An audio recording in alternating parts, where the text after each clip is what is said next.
മരത്തെ കയറുന്ന സീൻ ഉണ്ടെങ്കിൽ ആ മരത്തെ കയറുന്ന ആളുടെ മരം വെട്ടുന്ന ആൾക്ക് കൊടുക്കേണ്ട കോടാലി എങ്ങനത്തെയാണ്, അത് ഏത് നാടാണ്, ആ നാട്ടിലെ കോടാലി എങ്ങനത്തെ ആയിരിക്കും, അത് പഠിച്ചിരിക്കണം. നമുക്ക് ഒരു പ്രാവശ്യം ഞങ്ങളുടെ സ്റ്റുഡിയോയിൽ വന്നു, നമുക്ക് വേണ്ടി ഒരു മാഗസിന് വേണ്ടിയിട്ട് ഞങ്ങളൊരു ഒരു പകുതിയായിട്ടുള്ള ഒരു എന്താ പറയാ കഥകളി ഉണ്ടാക്കി. അപ്പൊ അത് ഞാൻ ഉണ്ടാക്കിയത്.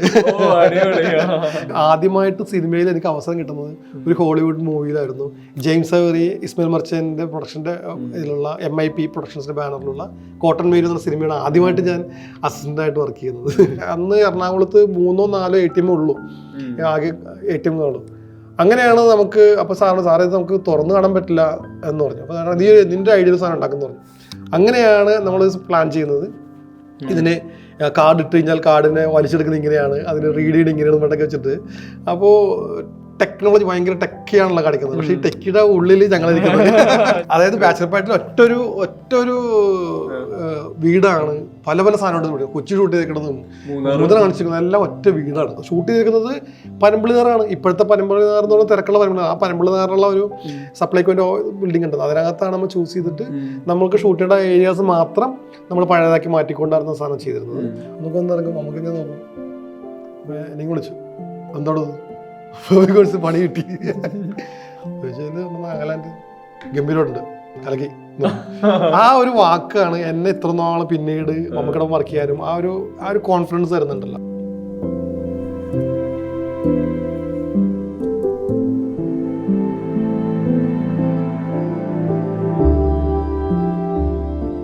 ഇപ്പൊ ഇത്രയും ടെക്നിക്സ് പറയുന്നതല്ലോ, ഈ ശരിക്കും ആർട്ട് ഡയറക്ഷൻ എന്ന് പറഞ്ഞാൽ അത് പഠിച്ച് ടെക്നിക്സ് മനസ്സിലാക്കി ചെയ്യുന്നതാണോ, അത് തന്നെ ക്യൂരിയോസിറ്റി എക്സൈറ്റ്മെന്റ് പുറത്ത് ഇൻഡസ്ട്രി ചെയ്യുന്നതാണോ? അത് എനിക്ക് തോന്നുന്നു ഇപ്പോഴും ഇൻസ്റ്റിറ്റ്യൂട്ടുകളിൽ അങ്ങനെ ഒരു കലാസംവിധാനത്തിന്റെ പഠനം കുറവാണ്. അങ്ങനെ ഒരു കലാസംവിധാനം പഠിക്കുക, കാരണം കുറേ എക്സ്പീരിയൻസ് ആണ് ഇതിനകത്ത് ഉണ്ടാകുന്നത്. കാരണം ഇതിനകത്ത് ഇപ്പോൾ ഒരു എഡിറ്റർക്ക് പഠിക്കാനായിട്ടൊരു സിസ്റ്റം ഉണ്ട്. ആ സിസ്റ്റത്തിൽ പറയുന്ന ആപ്ലിക്കേഷൻസ് സാധനം മാത്രം പഠിച്ചാൽ മതി. പിന്നീട് ഉണ്ടാകുന്ന എക്സ്പീരിയൻസ് എന്ന് സിനിമ ചെയ്തിട്ടുള്ള എക്സ്പീരിയൻസിലാണ്. അപ്പോൾ ഒറ്റ സാധനം കോൺസെൻട്രേറ്റ് ചെയ്താൽ മതി.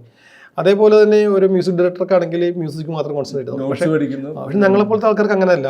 ഇപ്പോൾ ഒരു മരത്തെ കയറുന്ന സീൻ ഉണ്ടെങ്കിൽ ആ മരത്തെ കയറുന്ന ആളുടെ മരം വെട്ടുന്ന ആൾക്ക് കൊടുക്കേണ്ട കോടാലി എങ്ങനത്തെയാണ്, അത് ഏത് നാടാണ്, ആ നാട്ടിലെ കോടാലി എങ്ങനത്തെ ആയിരിക്കും, അത് പഠിച്ചിരിക്കണം. ഒരു വീട് കെട്ടുന്ന സീൻ ഉണ്ടെങ്കിൽ അവിടെ വരുന്ന കൽപ്പണിക്കാരൻ എങ്ങനത്തെയാണ്, അയാൾ എങ്ങനെയാണ് വീട് വെക്കുന്നത്, അയാളുടെ ടൂൾസ് എന്താണ്, ഇത് പഠിച്ചിരിക്കണം. നമ്മൾ അങ്ങനെ ഈ സിനിമ എന്ന് പറയുന്നത് എല്ലാം കൂടി ചേർന്ന, അത് ഏതും നമ്മൾ അറിഞ്ഞിരിക്കണം എന്നുള്ളതാണ് കലാസംവിധായകൻ്റെ ജോലി എന്ന് പറയുന്നത്. കാരണം ഇന്ന മേഖല എന്നില്ല, എല്ലാം അറിഞ്ഞിരിക്കണം. ഒരു സാധനം അറിയാൻ പാടില്ലാത്തതില്ല കലാസംവിധായകന്. അപ്പോൾ അതൊരു പഠനത്തിൽ കിട്ടുന്നതല്ല, അതൊരു എക്സ്പീരിയൻസ് കൊണ്ടും നമ്മൾ കണ്ടിട്ടുള്ള സിനിമകൾ കൊണ്ടും നമ്മളുടെ പഠനങ്ങളും കൊണ്ട് ആർജിച്ചെടുക്കുന്ന ഒരു സംഭവമാണ് കലാസംവിധാനം എന്ന് പറയുന്നത്. ഓഫ് കോഴ്സ് അതിനൊരു പഠിക്കാനായിട്ട് അതിനൊരു വശങ്ങളുണ്ട്. തിയറിറ്റിക്കലി നമുക്ക് പഠിച്ചെടുക്കാം. പക്ഷെ എന്നാൽ പോലും ഒരു എക്സ്പീരിയൻസ് ആണ് സിനിമക്ക് എപ്പോഴുും കലാസംവിധാനം ഉപയോഗിക്കാൻ കൂടുതലും പറ്റുന്നത്. നിങ്ങളുടെ ജേണി അപ്പോൾ എങ്ങനെയാണ് ശരിക്കും? ഇപ്പം നമ്മളെല്ലാവരും എന്താ പറയാ, ഈ സ്കൂളിൽ പഠിക്കുന്ന സമയത്ത് നമ്മൾക്കൊരു ഐഡിയ ഇല്ല അടുത്തെന്താവുന്നത് അല്ലേ. ഇപ്പൊ പിന്നെയും കരിയർ ഗൈഡൻസ് ഉള്ളതുകൊണ്ട് 10ാം ക്ലാസ് എത്തുമ്പോഴത്തേക്ക് അറിയാം അവൻ അടുത്ത +1 പഠിക്കാൻ വേണ്ടതാണ്. അതിന് അടുത്ത അന്ന് നമ്മൾ എന്റെയൊക്കെ പഠന സമയത്ത് ഇങ്ങനെ സംഭവമില്ല. അപ്പൊ അതുകൊണ്ട് മൂത്തർ പറയുന്നതെന്ന് പറയുന്ന ആളുകളോ അല്ലെങ്കിൽ കൂട്ടുകാർ പറയുന്നത് കേട്ട് കൂട്ടുകാർ എന്തെടുത്തേക്കുന്നത് അവൻ കൃഷി വകുപ്പിൽ പോകണം, ഞാനും പോകണം എന്ന് പറഞ്ഞ പോലെയാണ്. അങ്ങനെ ഞാൻ പഠിച്ചത് ഹോട്ടൽ മാനേജ്മെന്റ് ആണ്. കാരണം ഹോട്ടൽ മാനേജ്മെന്റ് തുടങ്ങുന്ന സമയമായിരുന്നു 90s. അതെ. അപ്പൊ അന്ന് ഹോട്ടൽ മാനേജ്മെന്റ് ടൂറിസം തുടങ്ങുന്ന സമയത്ത് ഞാൻ പഠിച്ചത് ഹോട്ടൽ മാനേജ്മെന്റ് ആണ്. അങ്ങനെ അതിന്റെ പഠനം കഴിഞ്ഞ് എനിക്ക് എറണാകുളത്ത് താജ് ഹോട്ടലിൽ ജോലി കിട്ടി. ഫ്രണ്ട് ഹൗസ് ഡിപ്പാർട്ട്മെന്റിൽ വർക്ക് ചെയ്യായിരുന്നു. അവിടെ വർക്ക് ചെയ്യുന്ന സമയത്ത് അപ്പൊ എനിക്ക് ചെറുപ്പത്തിലോട്ട് വരക്കാനൊക്കെ കഴിവുണ്ടായിരുന്നു. അപ്പോൾ വരയ്ക്കൊക്കെ ചെയ്യുമായിരുന്നു, എന്തെങ്കിലുമൊക്കെ മെറ്റീരിയലൊക്കെ ഉണ്ടാക്കുകയൊക്കെ ചെയ്യുമായിരുന്നു. അങ്ങനെ ഇരിക്കുന്ന സമയത്ത് അവിടെ തന്നെ വർക്ക് ചെയ്യുന്ന എൻ്റെ കൊളീഗ്സ്, ബൈജു എന്ന പേര്, പുള്ളി മരിച്ചുപോയി. അദ്ദേഹത്തിന്റെ ബ്രദറിനിലോ രാജൻ പോൾ എന്ന് പറയും, ഫോട്ടോഗ്രാഫറാണ്. അദ്ദേഹം ചെന്നൈയിലെ ഫോട്ടോഗ്രാഫറായിരുന്നു, സ്റ്റിൽ ഫോട്ടോഗ്രാഫറാണ്, ഫാഷൻ ഫോട്ടോഗ്രാഫി. അപ്പോൾ അദ്ദേഹത്തിന് കുറേ വർക്കുകൾ കേരളത്തിൽ വന്നു തുടങ്ങി. കാരണം കേരളത്തിൽ ഫാഷൻ ഫോട്ടോഗ്രാഫി തുടങ്ങുന്ന സമയം. അപ്പോൾ അങ്ങനെ വന്നപ്പോഴത്തേക്കും പുള്ളി ഇവിടെ വന്നിട്ട് റെഗുലറായി വന്ന് ഷൂട്ട് ചെയ്ത് തിരിച്ചു വന്ന അവസ്ഥ വന്നപ്പോഴത്തേക്കും പുള്ളി ഇവിടെ സ്റ്റുഡിയോ എടുക്കാൻ വേണ്ടി പ്ലാൻ ചെയ്തു. അങ്ങനെ വന്നപ്പോഴത്തേക്കും ഞാനിങ്ങനെ എന്തെങ്കിലുമൊക്കെ ഉണ്ടാക്കുന്നതിന് അറിയാവുന്നതുകൊണ്ട് അത് താജില് കല്യാണ പരിപാടിക്കൊക്കെ, അന്നൊന്നും ഈവന്റ് പരിപാടിയൊന്നും ഇല്ല, ഈവന്റ് ടീമൊന്നും ഇല്ലല്ലോ.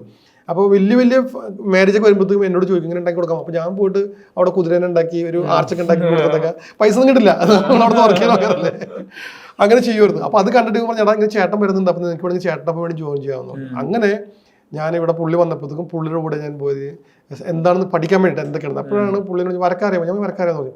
അന്നൊരു സാധനം ഒന്ന് വരച്ചാൽ പറഞ്ഞു, ഒരു ബാക്ക് ഡ്രോപ്പ്. അപ്പോൾ എങ്ങനെ വരക്കേണ്ടത് പുള്ളി പറഞ്ഞു, ജോസഫിൻ്റെ ഐഡിയയിൽ സാധനം വരക്കാൻ പറഞ്ഞു. അങ്ങനെ ഞാൻ ആദ്യമായിട്ട് ഒരു സ്ക്രീനിൽ വരക്കുന്നത് ഒരു സ്കൈ ആണ് വരക്കുന്നത്. അപ്പൊ സ്കൈ വരച്ചപ്പോൾ വല്ല ഭംഗിയുണ്ട് കാണാൻ. പക്ഷെ പുള്ളി പറഞ്ഞു ഇങ്ങനെയല്ല, നമുക്ക് ഇത് നല്ലതായിട്ടുണ്ട്, പക്ഷേ സ്റ്റിൽ ഫോട്ടോഗ്രാഫിയിൽ ഇങ്ങനെയല്ല വേണ്ട, കാരണം നമുക്ക് അകലം കുറവാണ്, ഡിസ്റ്റൻസ് ഒരു 10 അടി നീളമുള്ള മുറിയാണ്. അപ്പോൾ ഒരു സ്റ്റില്ലിനകത്ത് എപ്പോഴും ഭംഗി ഉണ്ടാവുന്നത് back drop out of focus ആകുമ്പോഴാണ്. അപ്പോൾ നമ്മൾ പ്രോപ്പർട്ടീസോ ഒരു ആർട്ടിസ്റ്റോ നിന്ന് ഷൂട്ട് ചെയ്യുമ്പോഴത്തേക്കും സ്റ്റില്ലിൽ അത്രയും ദൂരം ഇല്ലാത്തതുകൊണ്ട് അത് ഭംഗി ഉണ്ടാകത്തില്ല. അപ്പോൾ എന്നോട് അത് ഔട്ട് ഓഫ് ഫോക്കസ് വരക്കാൻ പറഞ്ഞു. അപ്പോൾ ഞാനത് ഓക്കെ എന്ന് പറഞ്ഞാൽ അടുത്ത ഫ്രെയിം ഔട്ട് ഓഫ് ഫോക്കസ് വരച്ചു. എന്നിട്ട് പുള്ളി ഫോട്ടോ എടുത്ത് കാണിച്ചു, ഇപ്പൊ കണ്ട ഭംഗി. അപ്പോഴാണ് ഒരു ഐഡിയ കിട്ടുന്നത്, നമുക്ക് ഡിസ്റ്റൻസ് കീപ്പ് ചെയ്യാനായിട്ട് നമുക്ക് ഔട്ട് ഓഫ് ഫോക്കസിൽ ചെയ്ത് കഴിഞ്ഞാൽ അത് ക്ലിയർ ആവുന്നത്. അങ്ങനെ ഒരു ബാലപാഠം തുടങ്ങുന്നത് അവിടെ നിന്നാണ്. അങ്ങനെ അവിടെ നിന്നുകൊണ്ട് ഞാൻ ഈ സ്റ്റിൽ ഫോട്ടോഗ്രാഫി നിന്നുകൊണ്ട് ആർട്ട് ഡയറക്ഷൻ പഠിച്ചു തുടങ്ങി. അപ്പോൾ അതിന്റെ colour balancing, red colour sari ആണെന്നുണ്ടെങ്കിൽ അതിന് റെഡ് എലമെന്റ് ഇവിടെ സൈഡിൽ വെക്കാം, അല്ലെങ്കിൽ ഒരു മ്യൂസിക് ഇൻസ്ട്രുമെന്റ്സ് വരുമ്പോൾ അതിന് എന്തെങ്കിലും സാധനം വെക്കാം. അങ്ങനെ കുറെ പഠനങ്ങൾ എനിക്ക് അവിടെ നിന്ന് കിട്ടി. അങ്ങനെ 97 വരെ ഏകദേശം പുള്ളിയോടൊപ്പം ഞാൻ വർക്ക് ചെയ്തായിരുന്നു. അങ്ങനെ അവിടെ നിന്നിട്ടാണ് പരസ്യങ്ങൾ ചെയ്യുന്നത്. അപ്പോഴൊന്നും എന്താ പറയുക, സിനിമ എന്നുള്ളത് അപ്പോൾ നമുക്ക് ദൂരെയാണ്, സിനിമയിലെത്താൻ പറ്റില്ല. അന്ന് സിനിമ ഷൂട്ട് കാണാൻ വേണ്ടി പുള്ളി പോകാറുണ്ട്, കാരണം പുള്ളിക്ക് കുറച്ച് പേരെ പരിചയമുള്ളതുകൊണ്ടും പിന്നെ മുഖചിത്രങ്ങൾ എടുക്കാൻ വേണ്ടിയിട്ട് മമ്മൂക്കയുടെ മുഖചിത്രങ്ങൾ പോയിട്ടുണ്ട്. അങ്ങനെ മമ്മൂക്ക ഒരു പ്രാവശ്യം ഞങ്ങളുടെ സ്റ്റുഡിയോയിൽ വന്നു. നമുക്ക് വേണ്ടി ഒരു മാഗസിന് വേണ്ടിയിട്ട് ഞങ്ങളൊരു പകുതിയായിട്ടുള്ള ഒരു എന്താ പറയാ കഥകളി ഉണ്ടാക്കി. അപ്പൊ അത് ഞാൻ ഉണ്ടാക്കിയത്. കാരണം അന്ന് ഞങ്ങൾ കുറെ കഥകളിക്കാരെ കണ്ടു, ഇങ്ങനെ ചോദിച്ചപ്പോൾ അങ്ങനെ സാധനം ഉണ്ടാക്കാനേ പാടില്ല, പകുതിയായിട്ട് ചെയ്യാനേ പാടില്ല, എത്തിക്സ് എതിരുന്നുണ്ട്. അങ്ങനെ എന്നോട് പുള്ളി നിങ്ങൾക്ക് ഉണ്ടാക്കാൻ പറ്റുമെന്ന് വെച്ചു. പുള്ളി ഞാൻ ഉണ്ടാക്കി തരുന്നത് അങ്ങനെ പകുതിയായിട്ടുള്ള. അപ്പൊ ഒരു പ്രശ്നം പകുതി സാധനം തലയിൽ ഇരിക്കണം, പുള്ളിക്ക് മൂവ് ചെയ്യണം. അതെ. അപ്പൊ അങ്ങനെ ഒരു കമ്പിയൊക്കെ വെച്ച് ഇതൊക്കെ ചെയ്തൊക്കെയാണ് ചെയ്തത്. അങ്ങനെയാണ് അത് ആദ്യമായിട്ട് മമ്മൂക്കനെ കാണുന്നതും ഇത് കൊടുക്കുന്നതും. അങ്ങനെ സിനിമ അപ്പോഴും നമുക്ക് ദൂരെയാണ്, നമുക്ക് ഇവരൊക്കെ ദൂരെ നില കാണുന്നത്. അങ്ങനെ നിന്നു. അതിനുശേഷം പുള്ളപ്പം ഞാൻ മാറിയതിന് ശേഷം കുറച്ച് ഇൻഡിവിജ്വലായിട്ട് കുറച്ച് ആളെ ഞാൻ വർക്ക് ചെയ്തു. അങ്ങനെ 99 എത്തിയപ്പോഴത്തേക്കാണ് കൊച്ചിയിൽ ഒരു ഗ്രൂപ്പ് ഓഫ് ആളുകൾ ഒരു ഇംഗ്ലീഷ് സിനിമ പിടിക്കാൻ വരുന്നുണ്ടെന്നുള്ളത് ലിയോ തോമസിനോട് പറഞ്ഞു. ഫ്രണ്ടാണ്, അവിടെ നിന്റെ ബയോഡേറ്റ കൊടുക്കാൻ പറഞ്ഞു. അപ്പോൾ ഞാൻ പറഞ്ഞു പോയിട്ട് കാര്യം ഉണ്ടാവില്ല, നമ്മൾ ഇംഗ്ലീഷ് സിനിമയല്ലേ, അപ്പോൾ കൊണ്ട് കൊടുക്കണം, നിങ്ങൾക്ക് കുറേ വർക്ക് ചെയ്തിട്ടില്ലല്ലോ. അങ്ങനെ ഞാൻ ഫോർട്ട് കൊച്ചിയിലെത്തുന്നു, അവരുടെ ഓഫീസ് അവിടെയാണ്. ചെന്നപ്പോഴത്തേക്കും ഞാൻ കണ്ടപ്പോഴത്തേക്കും അവിടെ ഒരു സൈമൺ കുരുന്ന മലയാളി ഉണ്ടായിരുന്നു. പുള്ളിനെ കണ്ടു, പറഞ്ഞു ഇത് ഹോളിവുഡിൽ നിന്നുള്ള ടീമാണ്, നിങ്ങൾക്കൊന്നും മറിക്കാൻ പറ്റില്ല എന്നൊക്കെ പറഞ്ഞു. നമുക്ക് മാത്രമല്ല എല്ലാ ഗ്രൂപ്പും അവർ കൊണ്ടുവരുന്നുണ്ടെന്ന് പറഞ്ഞു. ഞാൻ പറഞ്ഞൊരു കാര്യം ചെയ്യും, എൻ്റെ ബയോഡേറ്റ ഒന്ന് കൊടുക്കാൻ പറ്റുമെന്ന് ചോദിച്ചു. അപ്പോൾ ഒരു പ്രൊഡക്ഷൻ മാനേജർ ജോൺ എന്ന് പറഞ്ഞ കക്ഷിയുണ്ട്, പുള്ളിനെ വിളിച്ച് കാണിച്ചു. അപ്പോൾ പുള്ളി ഇത് തരാൻ പറഞ്ഞു. അങ്ങനെ ഞാൻ എൻ്റെ ബയോഡാറ്റ കൊടുത്തു. ബയോഡാറ്റ കൊടുത്തിട്ട് ഞാൻ പറഞ്ഞു ഞാൻ എന്തെങ്കിലും വിളിക്കാൻ വേണ്ടി തിരിച്ചു പോന്നു. ആക്ച്വലി അന്ന് ഞാൻ ബസ്സിൽ യാത്ര ചെയ്യുമ്പോൾ ഇങ്ങനെ ചുമ്മാ ദൈവത്തോട് പറഞ്ഞു, ഇവരുടെ ഭക്ഷണം കഴിക്കാൻ സാധിക്കണമെങ്കിൽ അനുവദിക്കണേ, കാരണം അത്ര നമ്മൾ അങ്ങനെ പ്രാർത്ഥിച്ചിടത്തില്ല അങ്ങനെ. പക്ഷേ എന്തോ ഞാൻ വീട്ടിലെത്തിയപ്പോഴത്തേക്കും എൻ്റെ അമ്മച്ചി പറഞ്ഞു, എടാ നിനക്കൊരു ഫോൺ കോൾ വന്നിട്ടുണ്ട് മട്ടാഞ്ചേരി എന്നാണ്, പെട്ടെന്ന് തിരിച്ചെല്ലാം പറഞ്ഞുകൊണ്ട്. അങ്ങനെ ഞാൻ വീണ്ടും തിരിച്ചെല്ലുമ്പോൾ അവർ പറഞ്ഞു നിങ്ങളുടെ ബയോഡാറ്റ കണ്ടുകൊണ്ട് ഇഷ്ടപ്പെട്ടു. അപ്പോഴത്തേക്ക് എൻ്റെ ബയോഡാറ്റയിൽ 150-150 പരസ്യങ്ങളുണ്ട്, പിന്നെ ടെലിഫിലിംസുകളൊക്കെ ഉണ്ട്. ബയോഡാറ്റ കണ്ടുകൊണ്ട് അത്ര ഇഷ്ടപ്പെട്ടാണ്, നിങ്ങൾക്ക് നാളെ ഞങ്ങൾക്ക് ഓൾറെഡി ആൾക്കൊക്കെ എടുത്തതാണ്, നാളെ മുതൽ ജോയിൻ ചെയ്യാം, തിങ്കളാഴ്ച സിനിമ തുടങ്ങുകയാണെന്ന് പറഞ്ഞു. അങ്ങനെ ആദ്യമായിട്ട് സിനിമയിൽ എനിക്ക് അവസരം കിട്ടുന്നത് ഒരു ഹോളിവുഡ് മൂവിയിലായിരുന്നു. ജെയിംസ് അവറി, ഇസ്മയിൽ മർച്ചൻ്റെ പ്രൊഡക്ഷൻ്റെ ഇതിലുള്ള MIP പ്രൊഡക്ഷൻസിൻ്റെ ബാനറിലുള്ള കോട്ടൺ മെയിൽ എന്ന സിനിമയാണ് ആദ്യമായിട്ട് ഞാൻ അസിസ്റ്റൻ്റായിട്ട് വർക്ക് ചെയ്യുന്നത്. അങ്ങനെയാണ് സിനിമയിലോട്ട് എൻട്രി ആവുന്നത്. ഈ ഒരു ജേണി പറഞ്ഞല്ലോ, ഇതിനും മുന്നോട്ട് പുറകിലോട്ട് പോവുകയാണെങ്കിൽ ഈ സിനിമ കണ്ട് സിനിമയുടെ ആർട്ട് കണ്ട് വണ്ടർ ആയിട്ടുള്ള സിനിമ ഉണ്ടാവും. ഇതിലെനിക്ക് ഇഷ്ടപ്പെടുന്ന ആർട്ട് ഡയറക്ഷനാണ്, ഇവർ എങ്ങനെ ഇതൊക്കെ ഉണ്ടാക്കിയിട്ടുണ്ടാവുക, അങ്ങനെ ഒരു കിക്ക് കിട്ടുന്ന ഒരു സിനിമ ഏതായിരിക്കും? ഗുരു എന്നുള്ള സിനിമയിൽ എന്നെ ഭയങ്കരമായിട്ട് ഇപ്പോഴും ആ സിനിമയുടെ ആർട്ട് എന്ന് പറയുന്ന സാധനം അത് ആർട്ട് തന്നെയാണ് ആ സിനിമ. കാരണം ഇല്ലാത്തൊരു ലോകം കാണിച്ചു തരുന്ന സിനിമയായിരുന്നു അതൊരു ആ കാലഘട്ടത്തിൽ. അന്നും നമുക്ക് ഇപ്പൊ നമുക്ക് വാട്സപ്പുകളുണ്ട്, നമുക്ക് മെറ്റീരിയൽസ് നമുക്ക് ഉപയോഗിക്കാം, അല്ലെങ്കിൽ അതിന്റെ കളക്ട് ചെയ്യാം, അങ്ങനത്തെ പറയുന്ന സമയത്ത് നമ്മൾ ജനങ്ങളെല്ലാവരും കണ്ട് ഇഷ്ടപ്പെട്ട സാധനം ഗുരു എന്നുള്ള സിനിമ. അത് പക്ക ആർട്ടാണ് പടം. അത് കിരീടം ആയിക്കോട്ടെ, അതിന് ഉപയോഗിക്കുന്ന വടികളായിക്കോട്ടെ, എല്ലാം ആർട്ടാണ്.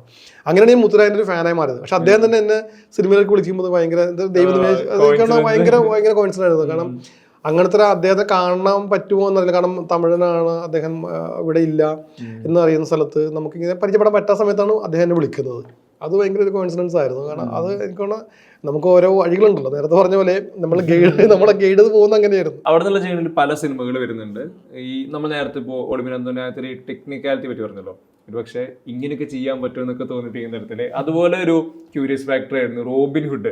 അതിൽ ATM കാർഡുകൾ സെറ്റ് ചെയ്യുന്നു. അതായത് ഇപ്പൊ സിനിമ വായിക്കുമ്പോൾ, അതായത് സ്ക്രിപ്റ്റ് വായിക്കുന്ന സമയത്തേ നമുക്ക് ഉള്ളിൽ പേടിയുണ്ടാവും, ഇതെങ്ങനെ ഉണ്ടാക്കാൻ പറ്റും എന്നുള്ള ഇതെങ്ങനെ ചെയ്യും എന്നുള്ള പേടി അത് ഉണ്ടാവും. പക്ഷെ ആ പേടി പുറത്ത് കാണിക്കാതെ നമ്മൾ നിൽക്കും, നമ്മൾ ബലം പിടിച്ച് അത് എനിക്ക് ചെയ്യാൻ പറ്റും എന്നുള്ളത്. ചേട്ടാ എനിക്ക് അങ്ങനെ ATM കാർഡ് ഉണ്ടാക്കാൻ പറ്റും, ഉണ്ടാക്കാല. അപ്പൊ അന്ന് പിന്നീട് പോയിട്ട് നമ്മൾ എല്ലാ ബാങ്കിലും പോയിട്ട് അന്വേഷിക്കുകയാണ് ഈ ATM കാർഡ് തുറന്നു കാണിക്കാം. അപ്പോൾ ഞങ്ങൾക്ക് അറിയാൻ പാടില്ല, ഇതിന്റെ ഓപ്പറേറ്റേഴ്സ് എല്ലാം ബാംഗ്ലൂരിൽ നിന്ന് വരുന്നു പറയും. അന്വേഷിച്ച് പിടിച്ചു നോക്കുമ്പോഴേക്കാണ് ആർക്കും ഇതിനെക്കുറിച്ച് യാതൊരു ഐഡിയ ഇല്ല. ഇത് തുറന്ന് കാണിച്ചു തരത്തുമില്ല, ഇത് ഓപ്പറേറ്റ് ചെയ്യണം അറിയാൻ പാടില്ല, കാരണം സർവീസിന് വരുന്നത് അവിടെ. അപ്പോൾ അന്ന് എറണാകുളത്ത് 3 or 4 ATM ഉള്ളൂ, ആകെ ATM ഉള്ളൂ. അങ്ങനെയാണ് നമുക്ക്. അപ്പോൾ സാറേ ഇത് നമുക്ക് തുറന്നു കാണാൻ പറ്റില്ല എന്ന് പറഞ്ഞു. അപ്പോൾ നീ നിന്റെ ഐഡിയ സാധനം ഉണ്ടാക്കുന്നു പറഞ്ഞു. അങ്ങനെയാണ് നമ്മൾ പ്ലാൻ ചെയ്യുന്നത്. ഇതിന് കാർഡ് ഇട്ട് കഴിഞ്ഞാൽ കാർഡിനെ വലിച്ചെടുക്കുന്നത് ഇങ്ങനെയാണ്, അതിന് റീഡ് ചെയ്ത് ഇങ്ങനെയാണ് വേണ്ടൊക്കെ വെച്ചിട്ട്. അപ്പോൾ ടെക്നോളജി ഭയങ്കര ടെക്കിയാണല്ലോ കാണിക്കുന്നത്. പക്ഷേ ഈ ടെക്കിയുടെ ഉള്ളിൽ അതായത് മോണിറ്ററൊക്കെ നമ്മൾ സെറ്റ് ചെയ്തു, അതിനെ CG ചെയ്തിട്ട് നമ്മൾ ഒരു ഗ്രാഫിക്സ് ചെയ്ത് 3D ചെയ്തിട്ടാണ് അതിൻ്റെ ഒരു ടൈം അനുസരിച്ചിട്ട് കൗണ്ടർ തെളിഞ്ഞു വരും. അപ്പോൾ ഓരോ സ്ഥലത്ത് കാണിക്കുന്നുണ്ട്. അപ്പോൾ പൃഥ്വിരാജ് ഇത് മോഷ്ടിക്കാൻ വേണ്ടി വരുമ്പോഴത്തേക്കും പുള്ളി ഒന്ന് ഇത് കാർഡൊക്കെ ഇട്ടതിന് ശേഷം പുള്ളി നിൽക്കും, ഒരു കീ നിൽക്കുമ്പോൾ പുള്ളി മൂളും. അപ്പോൾ താഴെ ഞാനുണ്ടാവും, താഴെ നിൽക്കും. അപ്പോൾ പുള്ളി ഇത് 2 നിൽക്കി വെക്കും. അങ്ങനെയാണ് സിനിമയിൽ നമ്മൾ ATM ആകെ ഒറ്റ ATM ഉണ്ടായിരുന്നുള്ളൂ. ഈ ATM തന്നെയാണ് പല സ്ഥലത്തായിട്ട് കാണിച്ചിരിക്കുന്നത്. അങ്ങനെ അന്ന് നമുക്ക് അങ്ങനത്തെ ഒരു ടെക്കി സാധനങ്ങൾ ഉപയോഗിക്കാൻ സാധിച്ചത്. പക്ഷെ ചെയ്ത കാര്യങ്ങൾക്ക് നമുക്കൊരു ഉറപ്പുണ്ടായിരുന്നതുകൊണ്ട് ആ സിനിമ കാണുന്ന ജനങ്ങൾക്ക് ഇത് ഇങ്ങനെയാണെന്നുള്ള ഫീൽ കൊടുക്കാൻ സാധിച്ചിരുന്നു. അതെ, അത് ആക്ച്വലി പച്ചക്കറി അരിയുന്ന നമ്മൾ വെജിറ്റബിൾസ് കുക്ക് ചെയ്തിട്ട് നമ്മൾ സ്റ്റീമിങ് ചെയ്യുന്ന ഒരു പാത്രമുണ്ട്, ആ പാത്രത്തിന് ഡിഷൊക്കെ ആക്കി. ഈ പ്രോപ്പർട്ടീസ് ഇതൊക്കെ പറയുമ്പോ ഒരു ചെറിയ പ്രോപ്പർട്ടി ഒരു സിനിമ എങ്ങനെ മാറ്റുന്നു എന്നുള്ളത് അതിലേക്ക് 2020 ഇന്റർവെൽ ബ്ലോക്കിലെ ചെരുപ്പ് അത്രയും നേരം വെയിറ്റ്. അല്ല, അതായത് അത് ആക്ച്വലി ചെരുപ്പിന്റെ പ്രത്യേകത അല്ല, കഥയില്. ചെരുപ്പ് അത്രയും പ്രധാനപ്പെട്ടതാണല്ലോ. ഏത് ചെരുപ്പ് എന്നുള്ളത് പിക്ക് ചെയ്യുന്നത് അല്ല, അത് ചെരുപ്പുകൾ വരുന്ന ആക്ച്വലി ഞങ്ങളുടെ ഡിപ്പാർട്ട്മെന്റ്, അത് കോസ്റ്റ്യൂം ഡിപ്പാർട്ട്മെന്റാണ് പോകുന്നത്. അപ്പൊ കോസ്റ്റ്യൂമർ സെലക്ട് ചെയ്യുന്ന ചെരുപ്പുകളോ അല്ലെങ്കിൽ ആർട്ടിസ്റ്റ് സെലക്ട് ചെയ്യുന്ന ചെരുപ്പുകളൊക്കെ തരുന്നത്. അപ്പൊ അത് ഒരിക്കലും അവരുടെയും ഇതൊന്നും എന്താ പറയാ, നമുക്ക് ക്രെഡിറ്റ് എന്ന് പറയാൻ പറ്റത്തില്ല. ആ ക്രെഡിറ്റ് എല്ലാം പോകുന്നത് goes to director and writer തന്നെയാണ്. അതിലിപ്പോ കോടതി സീക്വൻസ് അത് അല്ലല്ല, കോടതിയൊക്കെ നമ്മൾ സെറ്റ് ഇട്ടിരിക്കുന്നതാണ്. അപ്പോ അതായത് അതിന്റെ ലാലേട്ടന്റെ ഒക്കെ ഒരു ഫ്ലാറ്റ് കാണിക്കുന്നുണ്ട്, ഫൈറ്റ്, അത് സെറ്റായിരുന്നു. പൂമ്പാറ്റ എന്ന് പറഞ്ഞ ഫ്ലാറ്റിലെ ഒരു ഗോഡൌണിലായിരുന്നു. ആ പൂമ്പാറ്റ പൊളിച്ചതിന് ശേഷം ആ സെറ്റ് പൊളിച്ചിട്ട് ആ സെറ്റിലാണ് നമ്മൾ പിന്നീട് കോടതി വരാന്ത കാണിച്ചിരിക്കുന്നത് ഇരിഞ്ഞാലക്കുട കോളേജാണ്. ഇരിഞ്ഞാലക്കുട ക്രൈസ്റ്റ് ഉണ്ട്, പിന്നെ തേവര കോളേജ് ഉണ്ട്, അങ്ങനെ പല സ്ഥലങ്ങളിലായിട്ടാണ് ആ സാധനം. ഈ പ്രോപ്പർട്ടി പറയുന്ന പോലെ തന്നെ വണ്ടികളും നിങ്ങളുടെ ഡിപ്പാർട്ട്മെന്റിൽ വരുന്നതല്ലേ? അപ്പോൾ അതില് ഒന്ന് ചോദിക്കാൻ, ചട്ടമ്മിനാറിലെ ഓപ്പൺ ജീപ്പ്. അല്ല, അതായത് വണ്ടികൾ നമ്മളുടെ ഡിപ്പാർട്ട്മെന്റ് വരുന്ന പോലും നമ്മൾ എന്താ പറയാ പ്രൊഡക്ഷൻ സൈഡ് കൂടുന്നതുകൊണ്ടാണ് നമ്മൾ സാധനം ചെയ്യുന്നത്. പക്ഷെ നമുക്ക് ലിസ്റ്റ് ചെയ്യുന്നതൊക്കെ നമുക്കായിരിക്കും, ലോറി മറ്റേത്. അപ്പോൾ നമ്മളെപ്പോഴും മോഡിഫൈ ചെയ്യുക എന്നുള്ള സാധനം എപ്പോഴും നമ്മുടെ അണ്ടറിലായിരിക്കും വരുന്നത്. അതായത് പെയിന്റ് ചെയ്യുക, അതിന് എത്രത്തോളം ഭംഗിയാക്കുക ആ ക്യാരക്ടറിനെ. അപ്പം നമുക്ക് ഉപയോഗിക്കുന്ന വണ്ടി ആകുമ്പോഴത്തേക്കും അതിന്റെ ഫ്രണ്ടിലൊരു സാധനമൊക്കെ വെച്ചിട്ടൊക്കെ അങ്ങനെയൊക്കെ ഒരു പ്രൗഢി വരുത്തുക എന്നുള്ളതാണ്. ആ ക്യാരക്ടർ എന്താണോ ആ ക്യാരക്ടർ, അതായത് അവിടെ ആർട്ടായിട്ട് മുളച്ച് നിൽക്കാതെ ക്യാരക്ടർ സെറ്റ് ചെയ്ത സാധനമായിട്ട് വെക്കുക എന്നുള്ളതാണ് എപ്പോഴും ഞാൻ ചെയ്യുന്ന കാര്യങ്ങൾ. അപ്പോൾ ആ സിനിമയിലും അതുപോലെ ആ ചട്ടമ്പിനാട്ടിൽ ഉപയോഗിച്ച ജീപ്പ് അങ്ങനത്തെ ആയിരുന്നു. നമുക്ക് പൊള്ളാച്ചി എന്നുള്ള വണ്ടിയായിരുന്നു, അതിനെ അങ്ങനെ കണ്ടിന്യൂ ചെയ്ത് പോയത്. ഈ വണ്ടി പറയുമ്പോഴേ നെസ്രാണിയിലെ ഹെലികോപ്റ്റർ അത് തിരുവനന്തപുരത്ത് നിന്നാണ് ചോപ്പർ വന്നത്. ഷൂട്ട് ചെയ്തത് കുട്ടിക്കാനത്താണ് ഷൂട്ട് ചെയ്തത്. അതായത് ഞങ്ങൾ പേരൊക്കെ നമ്മൾ കുറച്ച് നമ്മുടെ പേരൊക്കെ അല്ല ലൈഫ് ഒന്നും വേണ്ട സാധനം ഇത്രയും സിനിമകൾ ചെയ്യുന്നു, കരിയറിൽ മുന്നോട്ട് ജേണി കണ്ടിന്യൂ ചെയ്യാണല്ലോ. ഇപ്പോൾ ഒരുപാട് ജോൺറേ വരുന്ന, പല സ്റ്റൈലിൽ വരുന്ന, പല സ്കെയിലിൽ വരുന്ന സിനിമകൾ ചെയ്യുന്നുണ്ട്. ഇനിയൊരു സിനിമ ചെയ്യുമ്പോൾ എന്റെ ഡ്രീം ഇങ്ങനെയാണ്, അല്ലെങ്കിൽ എനിക്ക് ഇനി വർക്ക് ചെയ്യേണ്ടത് ഇങ്ങനെയാണ്, അങ്ങനത്തെ ഒരു എക്സൈറ്റ്മെന്റ് തോന്നുന്നൊരു പരിപാടി. അതായത് നമുക്ക് എക്സൈറ്റ്മെന്റ് തോന്നുന്നത് ഇതൊന്നും കിട്ടിയിട്ടില്ല. കാരണം നമുക്ക് ഇപ്പോഴും എനിക്ക് പറയാന്നുള്ളത് എന്നെ ആരും അധികം ഇനിയും എന്നെ ഉപയോഗിച്ചത് ആളുകൾ കുറവാണ്. അതെ, ഇനിയും ഞാൻ പറയാം എന്നെ എപ്പോഴും ഇനി ഉപയോഗിക്കാന്ന് പറയുന്നത്. കാരണം എപ്പോഴും ഒരു കലാസംവിധായകനല്ല, ഏതൊരു ടെക്നീഷ്യൻ വിളിച്ചാലും അയാൾ ഉപയോഗിക്കുക എന്നുള്ളതാണ് മാക്സിമം. ഇപ്പോൾ എന്നെ വിളിക്കുന്ന ഡയറക്ടർ ഒരു റെഫറൻസ് എന്നിട്ട് എടാ ഇത് നീ ഇതുപോലെ ചെയ്യാന്ന് പറഞ്ഞാൽ നമ്മളതൊരു മേക്കറായി മാത്രം മാറും, നമ്മൾ ക്രിയേറ്റീവ് എടുത്തില്ല. അപ്പോൾ ഇനിയും എൻ്റെ മനസ്സിൽ ഒരുപാട് ആശയങ്ങൾ കിടക്കുന്നുണ്ട്. അതിനെ ഉപയോഗിക്കാൻ പറ്റുന്ന ഡയറക്ടേഴ്സ് വന്നാൽ തീർച്ചയായിട്ടും ഉപയോഗിക്കാൻ പറ്റും. ഉദാഹരണം പറഞ്ഞാൽ ഇപ്പോൾ എന്താ പറയുക, നമ്മൾ കാണുന്ന ഒരു ഹെവൻ എന്നുള്ള സാധനമുണ്ട്, അതിനൊക്കെ നമുക്ക് കാണിച്ചു കൊടുക്കാൻ പറ്റുന്ന ഒരു, അല്ലെങ്കിൽ ഒരു ഹെവൻലി ഫീൽ എന്ന് പറഞ്ഞ സാധനമൊക്കെ നമുക്ക് കാണിക്കാനുള്ള ഒരു അവസരം നമുക്ക് ഉണ്ടായിട്ടില്ല ഇതുവരെ. അപ്പോൾ അതൊക്കെ കാണിച്ചു കൊടുക്കാൻ പറ്റുമായിരിക്കും നമുക്ക് എപ്പോഴെങ്കിലും വിചാരിക്കുന്നു. ഈ ചില സിനിമകളിലായിട്ട് ഇപ്പോൾ പല സിനിമകളിലും ഏതാണ്ട് ഒരേ കാര്യം റിപ്പീറ്റ് ചെയ്യേണ്ടി വരുള്ളൂ. ഇപ്പോൾ ഒരു ഫൈറ്റ് ഉണ്ടെങ്കിൽ, ഒരു ഗ്യാരേജിലാണ് ഫൈറ്റ് എങ്കിൽ പല സിനിമകളിൽ പല ഗ്യാരേജ് ഇതെല്ലാം ചിലപ്പോൾ ഒരേ ഡിസൈനിൽ ചിലപ്പോൾ ചെയ്യേണ്ടി വരും, ഓൾറെഡി വേറെ സിനിമയിൽ ചെയ്ത എഫേർട്ട് തന്നെ ഇതിലിടേണ്ടി വരും. അതിലെങ്ങനെ ശരിക്കും നിങ്ങൾക്ക് ഒരു മടുപ്പില്ലാതെ അതിലൊരു അല്ല എപ്പോഴും നമ്മ കഥയ്ക്ക് അനുസരിച്ചിട്ട് മാറ്റം വരുത്തുക എന്നുള്ള സംഭവം ഉണ്ട്. അതിപ്പോ ഇപ്പൊ ഉദാഹരണം പറഞ്ഞു കഴിഞ്ഞാൽ ഇപ്പൊ ആസ്പിൻ ബാള് കൊച്ചിയിലുള്ള ആസ്പിൻ ബാള് തന്നെ ഒരുപാട് സിനിമകൾ ഞാൻ തന്നെ ഷൂട്ട് ചെയ്തിട്ടുണ്ട്. അവിടെ ഇപ്പൊ പുലിമുരുകന്റെ കായിക്കട വീട് ആസ്പിൻ ബാളാണ്. അതേസമയം എന്താ പറയാ ഗ്രാൻഡ് മാസ്റ്ററിലുള്ള ഒരു കൊട്ടാരം കാണിച്ചിരിക്കുന്നത് അവിടെയായിരുന്നു. അങ്ങനെ പല സീക്വൻസ് ബിബിയിലെ സോങ് എടുത്തിരിക്കുന്നത് അവിടെ തന്നെയാണ്, മറ്റേ പാട്ട് എടുത്തിരിക്കുന്നത്. അപ്പോൾ അത് നമ്മളുടെ കാഴ്ചയുണ്ട്, എങ്ങനെയാണ് നമ്മൾ കാണുന്നത് എന്നുള്ളത്. ആ കാഴ്ചയെ, എൻ്റെ മനസ്സിലുള്ള കാഴ്ചയെ ഞാനത് പ്രോപ്സ് വെച്ചിട്ട് ഫിൽ ചെയ്തുകൊണ്ട് പ്രേക്ഷകരെ കാണിക്കുമ്പോഴാണ് വ്യത്യസ്തമായിട്ടിരിക്കുന്നത്. അപ്പോൾ ഒരു സാധനത്തിന് റെഫറൻസ് അങ്ങനെ ഞാൻ കോപ്പി ചെയ്യണമെങ്കിൽ എപ്പോഴും ആ കോപ്പി ആയിട്ട് തന്നെ ഫീൽ ചെയ്യും. അപ്പോൾ എപ്പോഴും ഉദാഹരണം ഇപ്പൊ ഈ മേശപ്പുറത്ത് 2-3 കുപ്പികൾ വെച്ചു, ഷോട്ട് എടുത്തു, ഈ കുപ്പികൾക്ക് വരും ബുക്സുകൾ വെച്ചാൽ അത് വ്യത്യാസമായി, മൂഡിന് മാറി. അപ്പൊ എന്ന് പറഞ്ഞ പോലെയാണ്. അപ്പൊ അതിന്റെ ഒരു മൂഡ്, ഇപ്പൊ ഇതിനെ നമുക്ക് വേണ്ടി മദ്യപിക്കുന്ന റൂമാക്കാം, ഒരു ലൈബ്രറി റൂമാക്കാം, ഒരു വക്കീലിന്റെ മുറിയാക്കാം, ഈ ടേബിൾ മതി. അത് നമ്മൾ വെക്കുന്ന പ്രോപ്സ് ആണ്. അപ്പൊ അത് കാണുന്ന പ്രേക്ഷകൻ അതിലേക്ക് പോകും. അത് പ്രേക്ഷകൻ എപ്പോഴും ഒരു ഇംപ്രഷൻ ഉണ്ടല്ലോ, അതിലേക്ക് കൊണ്ടുപോകുന്ന സൈക്കോളജിക്കൽ സാധനമാണ് അത്. അപ്പൊ അത് ചെയ്യാൻ സാധിക്കുന്നതും അത് ആക്സെപ്റ്റ് ചെയ്യുന്ന ഡയറക്ടേഴ്സ് ഉണ്ടാവുന്നതും അത് ഒപ്പിയെടുക്കുന്ന ക്യാമറമാൻ ഉണ്ടാകുമ്പോഴാണ് ഒരു വിജയം ഉണ്ടാകുന്നത്. ഈ ടേബിൾ പറഞ്ഞപ്പോഴേ പെട്ടെന്ന് ഓർമ്മ ബാച്ചിലർ പാർട്ടിയാണ്. ഇവരാ പറ്റിയ മദ്യപിക്കുന്ന സീക്വൻസ് ഉണ്ടല്ലോ, അതിൽ ഇവരുടെ നേരത്തെ ഡീറ്റെയിലിംഗ്, സ്ലോ മോഷൻ, അത്ര തന്നെ ഫുഡ്, കുപ്പി എല്ലാം ഉണ്ട്. അതിന്റെ ഒരു അതായത് ബാച്ചിലർ പാർട്ടിയിൽ ഒറ്റൊരു വീടാണ്, പല സാധനങ്ങൾ കൊച്ചി ഷൂട്ട് ചെയ്തിരിക്കുന്നതും മൂന്നര കാണിച്ചിരിക്കുന്നത് എല്ലാം ഒറ്റ വീടാണ്. കാരണം അതിനകത്ത് ബഡ്ജറ്റ് ഉണ്ടായില്ല അന്ന്. മൊത്തത്തിലേക്കൂടെ ഒരു 3 സ്കോറിന്റെ പടത്തിനകത്താണ് ആ ബഡ്ജറ്റിൽ വരുന്നത്. എൻ്റെ ഒരു കണക്കൂട്ടൽ പ്രകാരം ആർട്ടിന്റെ ബഡ്ജറ്റ് 1.5 ലക്ഷം ഉണ്ടായിട്ടുള്ളൂ. 1 ലക്ഷത്തിലാണ്. അപ്പോൾ അങ്ങനെ അതിന്റെ ഒരു നമ്മൾ അതായത് കൂടുതലും ഈ പറഞ്ഞ പോലെ ക്യാമറമാന്റെ വ്യൂ ഉണ്ടല്ലോ, അദ്ദേഹമാണ് അതിനെ ഭംഗിയാക്കുന്നത്. കുറെ കൂടി അതിന് ഭംഗിയാക്കാം അത് അദ്ദേഹത്തിന്റെ ആംഗിൾ പോലെ ഇരിക്കും. നമ്മൾ ഈ സാധനം വെച്ചു, ഇപ്പൊ ഒരു ബോട്ടിൽ വെച്ചു, ആ ബോട്ടിലിനെ നമുക്ക് ഇങ്ങനെയും കാണാം എന്ന് പറഞ്ഞ പോലെ. ഇപ്പൊ ഒരു തെങ്ങിനെ കുറിച്ച് നമ്മൾ പറയുമ്പോൾ നമ്മളുടെ പോയിന്റിൽ ഒരു വ്യൂ ഉണ്ട്. ഇവിടെ നോക്കുമ്പോൾ തെങ്ങ് നല്ല ഭംഗിയാണ് കാണാൻ, തേങ്ങാക്കൊലയും തേങ്ങയൊക്കെ ഉണ്ടാവും. പക്ഷേ ഈ തെങ്ങിൽ കയറിയിട്ടുള്ള വേലൊരു വ്യൂ ഉണ്ട് മുകളിൽ നിന്ന് ഇങ്ങോട്ട്, അത് നമ്മൾ കണ്ടിട്ടില്ല. അത് ക്യാമറമാൻ കാണിച്ചു തരുമ്പോഴാണ് നമുക്കത് ഭംഗി അറിയുന്നത് എന്ന് പറഞ്ഞാൽ. അപ്പൊ കാണാത്ത കാഴ്ചകൾ കാണുമ്പോഴാണ് ഒരു ഭംഗിയിലേക്ക് പോകുന്നത്. ഈ ആർട്ട് ബാച്ചിലർ പാർട്ടി കണ്ടിട്ട് ആർട്ട് പറയുമ്പോൾ എനിക്ക് തോന്നുന്നു തിയേറ്ററും ഹോസ്പിറ്റലും, ആസ്പിനെ കൊണ്ടുപോകുന്ന ഹോസ്പിറ്റലും പിന്നെ ഫൈറ്റ് ചെയ്യുന്ന തിയേറ്ററും, അത് ശരിക്കും എവിടെയായിരുന്നു തിയേറ്റർ? എനിക്കൊണ്ട് എറണാകുളത്ത് സരിത കണ്ട തിയേറ്റർ കാണിച്ചിരിക്കുന്നത്. പക്ഷെ ഹോസ്പിറ്റലിൽ കാണിച്ചിരിക്കുന്നത് അമ്പലമുകളിനകത്തുള്ള ഒരു ഗസ്റ്റ് ഹൗസ് ഉണ്ടായിരുന്നു. അവിടുത്തെ ഒരു എസ്റ്റേറ്റ് ബംഗ്ലാവ് എന്ന് പറയും. അതിനകത്തുള്ള ഒരു മുറിയാണ് നമ്മൾ അതിനെ ഹോസ്പിറ്റലിലൊക്കെ.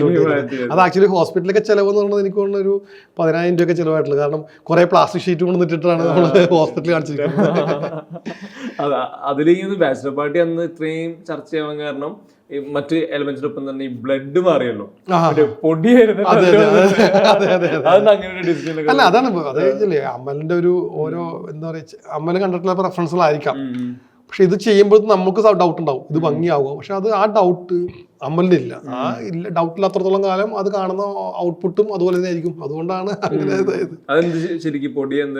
പൗഡർ യൂസ് ചെയ്യുന്നത്. നമ്മൾ സ്നോസം പൗഡേഴ്സ് കൂടുതൽ യൂസ് ചെയ്യുന്നത്. ഇവിടുത്തെ ഷോട്ടില് വൈഡിലൊക്കെ അല്ല, അത് പൗഡറും നമ്മൾ അതിനകത്ത് ഗൺ പാർട്ടി വെക്കുമ്പോഴത്തേക്കും ആക്ച്വലി ഇതൊരു പ്ലാസ്റ്റിക് കവർ പോലത്തെ സാധനത്തിനകത്താണ് നമ്മൾ ഇത് ഉപയോഗിക്കുന്നത്. കോണ്ടം ഒക്കെ ചിലപ്പോൾ യൂസ് ചെയ്യും, അതിനകത്താണ് ഈ ഇത് വെക്കുന്നത്. അപ്പോൾ ഇത് പൗഡറും കൂടി മിക്സ് വെക്കണമെങ്കിൽ കുറച്ചും തിക്നെസ് കൂടുതലാവും. അതുകൊണ്ടാണ് അത് യൂസ് ചെയ്യുന്നത്. പക്ഷെ അത്രയും ഫ്രെയിംസിൽ എടുക്കുന്നതുകൊണ്ടാണ് ആ ഒരു ഫീല്. ആക്ച്വലി നമ്മൾ വെക്കുന്നത് ഇപ്പൊ ചെസ്റ്റ് ബുള്ളറ്റ് ആണെങ്കിൽ ചെസ്റ്റ് ബുള്ളറ്റിനകത്തുകൂടി നമ്മൾ ഇപ്പൊ ഈ ഷർട്ട് ആണെന്നുണ്ടെങ്കിൽ ഇതുപോലത്തെ ഡൂപ്പ് ഷർട്ട് ഉണ്ടാവും, അത് 2-3 ഉണ്ടാവും. എന്നിട്ട് അതിനകത്ത് ചെറിയൊരു കീറിട്ടുണ്ടാവും. അതിന്റെ ഉള്ളിലാണ് ആക്ച്വലി ബുള്ളറ്റ് വെക്കുന്നത്. അതിന് വയർ പോട്ടണം, കേബിളൊക്കെ പോട്ടുണ്ടാവും. ഇത് സിനിമ കാണാൻ പറ്റില്ല. പണ്ട് ഇവര് എന്താ വെച്ചാൽ ഈ ബ്ലാസ്റ്റ് ചെയ്യുന്ന ആൾക്കാർ ഒരു റീപ്പറിനകത്ത് കുറെ ആണി കുത്തി അടിച്ചിട്ടുണ്ടാവും. എന്നിട്ട് ആണിയിലോട്ട് ഇതിന്റെ ചെമ്പ് കമ്പി കയറ്റി വെച്ചിട്ടുണ്ടാവും. എന്നിട്ട് ടെസ്റ്റർ കൊണ്ടിട്ട് ഇങ്ങനെ കണക്ട് ചെയ്യും. അപ്പോഴാണ് പൊട്ടുന്നത് അവിടെ. ഇപ്പൊ അതൊക്കെ മാറി. ഇപ്പൊ എല്ലാം റിമോട്ടൊക്കെ, ഇപ്പൊ റിമോട്ട് ഉപയോഗിക്കുന്നുണ്ട്, സ്വിച്ച് ഉപയോഗിക്കുന്നുണ്ട്, എല്ലാം അങ്ങനത്തെ സിസ്റ്റം മാറി കഴിഞ്ഞു. പണ്ട് അങ്ങനല്ല, ഇത് വെച്ചിട്ട് ഇങ്ങനെ വരച്ചോണ്ടിരിക്കും. ഈ റിമോട്ട് സ്വിച്ച് ഒക്കെ പറയുമ്പോഴേ ഈ അൻവറിൽ തന്നെ പല ബ്ലാസ്റ്റുകൾ ഉണ്ടല്ലോ. ഈ ബസ്സിൽ പോകുമ്പോൾ ഉള്ളത്, മറ്റേ ചായക്കടയിൽ നിൽക്കുമ്പോൾ ബാക്കിലെ ബ്ലാസ്റ്റ്, പോലീസ് ഹെഡ്ക്വാർട്ടേഴ്സ് അവിടെ കമ്മീഷൻ ഓഫീസ് കയറിയിട്ടുള്ള അവിടെ പൊട്ടിക്കല്. ഈ ബ്ലാസ്റ്റുകൾക്ക് ഓക്കെ ഉറപ്പായിട്ടും മറ്റൊരു ടീമുണ്ട്. പക്ഷെ അവിടുത്തെ പ്രോപ്പർട്ടീസ് എന്നുള്ളത്, ഇപ്പൊ ആ ബസ്, ഈ സിഗരറ്റ് തെറിക്കുന്നത് അവിടെ അല്ല, അത് നമുക്ക് എന്തായാലും നമ്മൾ പറഞ്ഞാൽ എല്ലാം ഫേക്ക് ആണല്ലോ. അപ്പൊ ബ്ലാസ്റ്റ് പറയുമ്പോൾ ആ മെറ്റീരിയൽ പൊളിയണം, അതിനെ നമുക്ക് ഫേക്ക് ആയിട്ട് സാധനം ഉണ്ടാക്കണം. അപ്പോൾ ഇപ്പോൾ അതിനകത്ത് ആദ്യം കാണിക്കുന്നത് ഒമിനി വാൻ ബ്ലാസ്റ്റ് ചെയ്യും. അപ്പോൾ അതിന് വേണ്ടിയിട്ട് നമ്മൾ ഓടുന്ന വണ്ടിയെ കാണിക്കും, അതിനുശേഷം ഡമ്മി ആയിട്ടുള്ള വണ്ടി കൊണ്ടുവരും. ആ വണ്ടിക്കകത്ത് നമുക്ക് ബ്ലാസ്റ്റ് ചെയ്യുമ്പോൾ തെറിച്ചു പോകാൻ പറ്റുന്ന മെറ്റീരിയൽസ് നമ്മൾ ആഡ് ഓൺ ചെയ്യും. എന്നിട്ടാണ് നമ്മൾ അതിനകത്തേക്ക് ആ ബ്ലാസ്റ്റിന് വേണ്ടി റെഡി ആവുന്നത്. അപ്പോൾ എപ്പോഴും അങ്ങനെ മെറ്റീരിയൽ, അങ്ങനെ വണ്ടികൾ എപ്പോഴും ഡ്യൂപ്ലിക്കേഷൻ ഉണ്ടാവും അതിനകത്ത്. അതുപോലെ ഇപ്പോൾ കമ്മീഷൻ ഓഫീസ് കാണിക്കുന്നത് നമുക്ക് കാണിച്ചത് കുസാറ്റിലായിരുന്നു. അപ്പോൾ അതിനുവേണ്ടി എക്സ്ട്രാ നമ്മളൊരു ബിൽഡിങ്ങിന്റെ ഒരു പാനൽ നമ്മൾ ഉണ്ടാക്കിയായിരുന്നു. ഒരു വിൻഡോസ് ഒക്കെ വെച്ചിട്ട് ഒരു എക്സ്ട്രാ പോർഷൻ ഉണ്ടാക്കിയിട്ട് അവിടെയാണ് നമ്മൾ ബ്ലാസ്റ്റ് ഫ്രണ്ടേജ് പോലെ എക്സ്റ്റൻഷൻ ഉണ്ടായിരുന്നു ഫസ്റ്റ് ഫ്ലോറിൽ.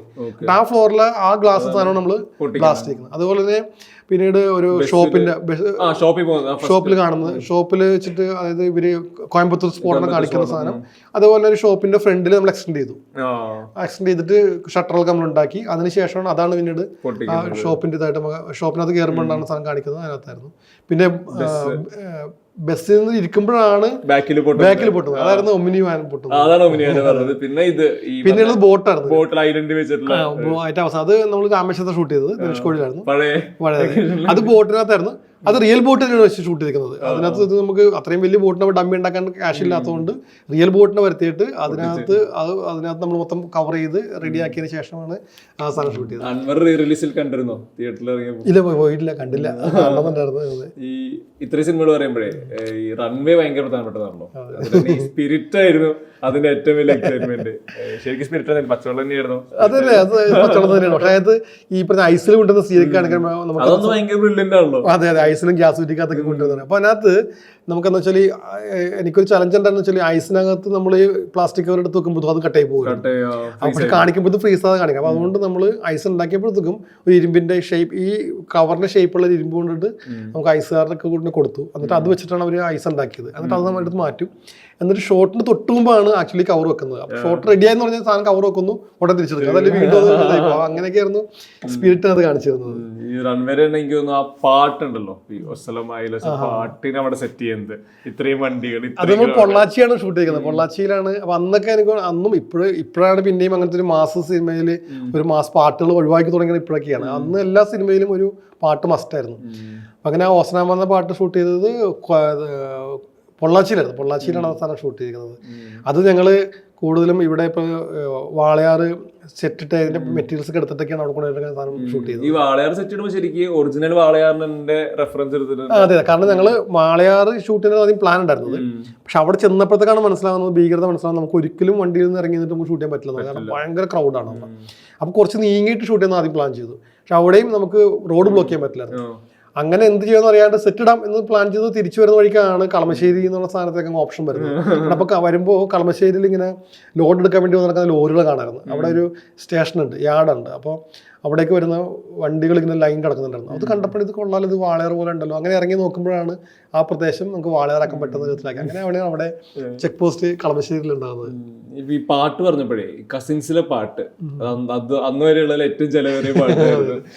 അത്രയും വലിയ പാട്ടിന് ഉറപ്പായിട്ട് അതിന്റെ കോറിയോഗ്രാഫി കാര്യങ്ങള്, ആളുകൾ എത്ര പേര് ഫ്രെയിമിനുണ്ടോ ഒക്കെ എണ്ണം കിട്ടുന്നുണ്ടോ, ഇവരുടെ കോസ്റ്റ്യൂം, കളറ്, ആ പ്രോപ്സ് വെച്ചിട്ട് അത് സെറ്റ് ചെയ്തെടുക്കുന്നത്, അത് ശരിക്കും വലിയ ചലഞ്ചായിരുന്നു. അത് അന്ന് ഏകദേശം 1 കോടി തന്നെ അന്നത്തെ പാട്ടിന് വേണ്ടി മാത്രം ഉണ്ടായിരുന്നു. കാരണം പൂക്കൾ തന്നെ ഏകദേശം ഒരു 30 lakhs പൂക്കൾ നമ്മൾ ഇറക്കിയായിരുന്നു. കാരണം ഗ്രൗണ്ടിലൊക്കെ ഇട്ടിട്ടുള്ള. പക്ഷെ നേരത്തെ തന്നെ പ്ലാൻ ആയിരുന്നു. അപ്പൊ അതുകൊണ്ട് ഈ പ്രോപ്സ് എല്ലാം അവർ വിശറികളും കൊട്ടുന്ന സാധനമൊക്കെ നമ്മൾ നേരത്തെ തന്നെ ഉണ്ടാക്കിയായിരുന്നു. പക്ഷെ അതിനുണ്ടായിരുന്ന എക്സ്പെൻസുകൾ കൂട്ടിച്ചേർക്കുമ്പോഴാണ് ഈ പറഞ്ഞ എമൗണ്ടിലേക്ക് വന്നിരിക്കുന്നത്. അപ്പം നമ്മൾ ചെയ്തിരിക്കുന്നത് ബാംഗ്ലൂർ പാലസാണ്, ബാംഗ്ലൂർ പാലസ്. അപ്പൊ അതിന്റെ ഫ്രണ്ടിന് ആ ഫ്രണ്ടേജ് അത്ര വലിയ പാലസ്, അത് അത്ര ഏരിയ കവർ ചെയ്യണമെന്ന് ഇതുപോലത്തെ ഹ്യൂജ് ആയിട്ടുള്ള എമൗണ്ട് മുടക്കിയേ പറ്റൂ. അപ്പൊ അതുകൊണ്ടാണ് അങ്ങനെ ഒരു അത്രയും വലിയൊരു ഹ്യൂജ് എമൗണ്ടിലേക്ക് പോയത്. ഈ ബ്ലാസ്റ്റ് നേരത്തെ പറഞ്ഞപ്പോഴേ ഈ ബിഗ് ബിയുടെ ബ്ലാസ്റ്റ് സീക്വൻസ് കാറിന്റെ മമ്മൂക്ക മറ്റേ തലനാരിക്ക് രക്ഷപ്പെട്ടുന്നുള്ളത്, അതൊന്ന് അവിടെ ലൈവ് കണ്ട ആളും കൂടി ആയിരിക്കും. അതായത് ഞങ്ങൾ ഷൂട്ട് ചെയ്യുന്ന സമയത്ത് ഈ വണ്ടിക്കകത്ത് നമ്മളൊരു പേപ്പർ ഡമ്മി ഉണ്ടായിരുന്നു. കാരണം നമ്മൾ ആ ആളുകൾ വെച്ചിട്ട് ബ്ലാസ്റ്റ് ചെയ്യുന്ന സാധനമാണല്ലോ. അപ്പോൾ അതിൽ നിന്നും ഒരു പോർഷൻ സാധനം മമ്മൂക്കയുടെ തെറിച്ച് വന്നായിരുന്നു. അപ്പോൾ ഇത് ഞങ്ങളത് ശ്രദ്ധിച്ചിട്ടില്ല. പക്ഷെ മമ്മൂക്ക എപ്പോഴും കോൺഷ്യസ് ആയിരിക്കുമല്ലോ. അതുകൊണ്ട് തീ കഷ്ണം വന്നപ്പോൾ നമുക്ക് മാറിക്കളഞ്ഞായിരുന്നു. പക്ഷെ നമ്മൾ അപ്പോഴും ശ്രദ്ധിച്ചു, നമുക്ക് ആരും പറഞ്ഞില്ല മമ്മൂക്ക. പക്ഷേ ഞങ്ങൾ അതിനെ ഷിഫ്റ്റ് ചെയ്ത് പൂമ്പാറ്റ എന്നുള്ള സ്ഥലത്ത് വന്ന് ഈ എടുത്ത ഷോട്ടുകൾ റീവെന്റ് ചെയ്തപ്പോഴത്തേക്കാണ് ഇവർ അമൽ കാണുന്നത് ഇങ്ങനെ ഒരു തീകോളം മമ്മൂക്കിയുടെ അടുത്തേക്ക് വരുന്നത് മമ്മൂക്ക മാറിക്കളയുന്നത്. അപ്പോഴാണ് ഇത് അതിനെ വൈറലാക്കുന്ന അപ്പോഴാണ് ഇപ്പോഴാണ് വൈറലാണ് വാർത്ത. അന്ന് നമുക്ക് മറ്റേ ഓൺലൈൻ ചാനലൊന്നും ഇല്ലാത്തതുകൊണ്ട് അവരല്ല ന്യൂസ് ചാനലിലാണ് വന്നത്. അതാണ് ആ സീക്വൻസിലൊക്കെ വന്ന സാധനം. ഈ പാട്ട് ബ്ലാസ്റ്റ് ഇതെല്ലാം പറയുന്നു. ശരിക്കും ഒരു ആർട്ട് ഡയറക്ടർ അല്ലെങ്കിൽ ജോസ് മലിക്കിന്റെ ആർട്ട് ഡയറക്ടർ എടുത്ത എഫേർട്ടുകളിൽ ചെയ്ത സിനിമകളിൽ ഏറ്റവും ബുദ്ധിമുട്ട് തോന്നിയ ഒരു പോർഷൻ, ഒരു പ്രോപ്പർട്ടി അല്ലെങ്കിൽ ഒരു സിനിമ അതെന്തായിരിക്കും? എനിക്ക് കൂടുതലും ആർട്ടിൽ കൂടുതൽ ഇമ്പോർട്ടൻ്റ് ആയിട്ടുള്ള സിനിമ എന്ന് പറയുന്നത് ഉടയോട് എന്ന് പറഞ്ഞ സിനിമയായിരുന്നു. കാരണം അതിനകത്ത് സാറിൻ്റെ അതിനകത്ത് എല്ലാ സാധനങ്ങളും ഉണ്ടാക്കി ചെയ്തത്, എല്ലാ മെറ്റീരിയൽസും ഇവന് കട്ടിലും മേശയും അതിന്റെ പെന്നും വരെ എല്ലാം കുറേ സാധനങ്ങൾ ഉണ്ടാക്കിയത്. കാരണം സാറിനൊന്നും കണ്ടിട്ടുള്ള സാധനങ്ങൾ വേണ്ടെന്നുള്ളതായിരുന്നു. അതുകൊണ്ട് ആ പടത്തിനകത്താണ് ആ ഭൂമിക തന്നെ എവിടെയാണെന്ന്. അതെ അതെ അതെ, അത് അങ്ങനത്തെ സ്ഥലമായിരുന്നു. പല സ്ഥലത്താണ് ഷൂട്ട് ചെയ്യുന്നത്. ഈവൻ ആ വീടിന്റെ മുമ്പിലുള്ള ഒരു പ്ലാവ് വേണം. ആ പ്ലാവ് നമുക്ക് അങ്ങനത്തെ വീട്ടിൽ നമുക്ക് കിട്ടില്ല. അതുകൊണ്ട് ഞങ്ങള് പനയെയാണ് പ്ലാവാക്കി മാറ്റിയിരിക്കുന്നത്. പിന്നെ അതിനകത്തൊരു കുട്ടിയെ വെള്ളത്തിൽ മുക്കുന്ന സീക്വൻസ് ഉണ്ട്. ഒരു കമ്പോല പോലത്തെ ഒരു സാധനം ഉണ്ടാക്കണം. അപ്പം അങ്ങനെ അതിനകത്ത് ഒരുപാട് പ്രോപ്പർട്ടീസ് ഉണ്ടാക്കിയിട്ട് പിന്നെ ഒരുപാട് കുഴികുത്തി നമ്മൾ അത് പാറപ്പുറത്ത് കുഴികുത്തി ഉണ്ടാക്കി സാധനം ചെയ്യുന്നു എന്നൊക്കെ പറയുന്ന പോലെ നല്ലോണം എഫേർട്ട് എടുത്തുള്ള സിനിമയായിരുന്നു ഉടയോൻ എന്നുള്ള സിനിമ. ഉടയോന്റെ എനിക്ക് തോന്നുന്നു ലാൻഡ് സെറ്റിംഗ് മുതൽ ഈവൻ ഇവരിരിക്കുന്ന വണ്ടികള് എല്ലാത്തിലും ഈ ഒരു എഫേർട്ട്. ഈ പുലിമുരുകൻ ഭയങ്കര പ്രധാനമായിട്ട് വർക്കാണല്ലോ കരിയറിൽ.